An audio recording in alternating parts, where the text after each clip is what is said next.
tous. Merci pour cette invitation et me donner l'opportunité de présenter ABL. ABL est une entreprise qui a une implantation internationale. Nous avons un site aux États-Unis qui produit des virus et des protéines et deux sites en France, à Strasbourg et à Lyon, qui, eux, sont dédiés à la fabrication de vecteurs viraux.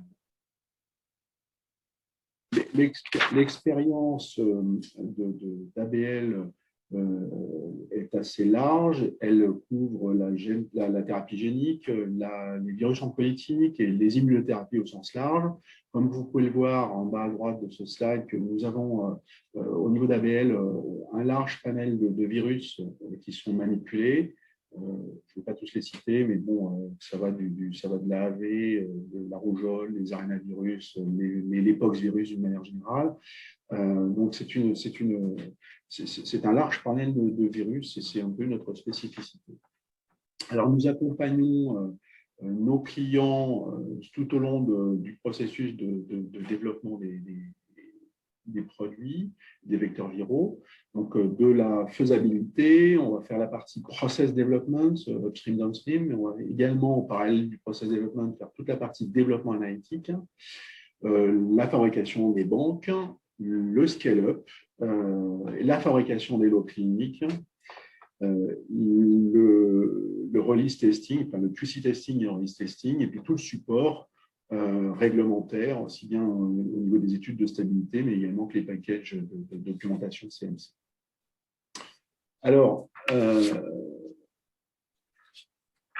ABL Europe, quant à elle, donc, a deux sites de production. Donc, c'est une jeune société, finalement, qui a été créée en 2016, qui est une sorte de spin-off de Transgène, qui a démarré avec une vingtaine de salariés de Transgène en 2016 et qui s'est dédié à l'activité CDMO de vecteurs viraux, en commençant par le site de Strasbourg.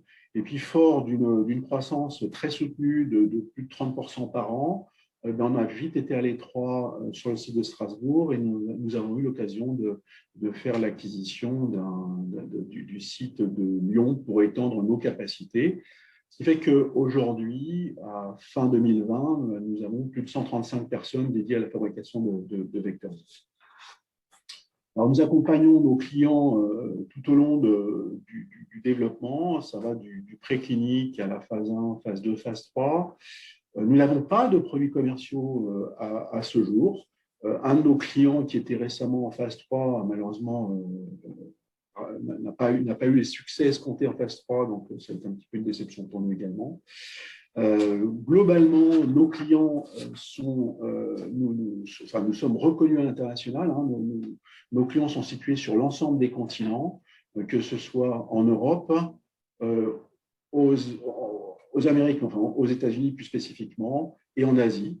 Ce qui fait que, en fait, en 2020, finalement, 95% de notre chiffre d'affaires se fait à l'international.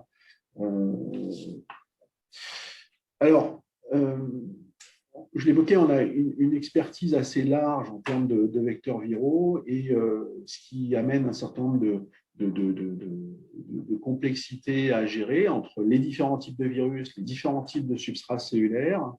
Et en support de tout ça, eh bien, il faut vraiment une capacité analytique assez importante pour développer et caractériser tous les process. Et c'est un peu une des forces d'ABL, c'est d'avoir un QC testing assez développé. Nous faisons à peu près 90% de nos activités de contrôle qualité en interne. Nous ne sous-traitons que quelques opérations de safety, en particulier certaines opérations de direct safety. Alors, le site de Lyon est un site qui a des capacités avec des bioréacteurs de 200 litres et est capable de manipuler des cell stacks jusqu'à peu près 36 mètres carrés de surface. Donc, je dirais des petites capacités globalement. Et pour la partie fill and finish, ils ne font que du remplissage manuel, donc pour du préclinique. Quant au site de Strasbourg, lui, a des capacités un peu plus grandes, puisque les bioréacteurs sont 200 litres également, mais facilement 500 litres, et un système maintenant assez robuste et automatisé de fabrication en cell stack jusqu'à 60 mètres carrés de surface. Donc ça, c'est aussi une des plateformes qui est très particulière, parce qu'en fait, en plus, on est capable de le faire en aseptique total. Et pour accompagner nos clients, eh bien, nous avons aussi des capacités de fill and finish, et elles sont en revanche limitées à 10 000 flacons par lot, ce qui est quand même assez conséquent pour supporter bon nombre de développements cliniques, mais qui présentent des limitations en termes de capacité commerciale. Alors, fort de tous ces succès, l'année 2021 s'annonce également avec des nouveaux challenges, puisque notre actionnaire, l'Institut Mérieux, a un projet d'acquisition d'un site sur Valence, ce qui nous permettrait d'avoir un troisième site de production sur lequel on pourrait installer, et c'est le programme de rétrofiter, enfin, pardon, de revamper un bâtiment actuellement, et pour y installer des bioréacteurs de 2000 litres, ce qui nous permettrait de changer significativement d'échelle et de contribuer à la transformation d'ABL, puisqu'aujourd'hui, comme je le disais, on a quand même une configuration plutôt de l'eau clinique, et l'arrivée de capacités commerciales industrielles à 2000 litres nous permettrait de passer